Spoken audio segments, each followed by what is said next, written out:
السؤال التاني ده بقى، لو جاوبت معايا تمام. هتكسب 2000 جنيه. تمام ماشي. هتجيب بقى ايه؟ ايربودز، وتجيب اللي انت عايزه. ايربودز دي دلوقتي مش بتاعتك. تمام ماشي. السؤال التاني بيقول ايه؟ عباره عن ايه بقى ولا في ايه بقى مثلا في الدين، في الثقافه، في هو سؤال ديني شويه. تمام ماشي، دي لعبتي. من هو النبي الذي ذكر في القرآن الكريم وله جناح؟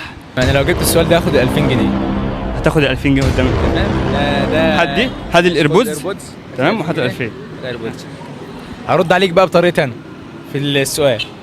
تمام، اتفضل.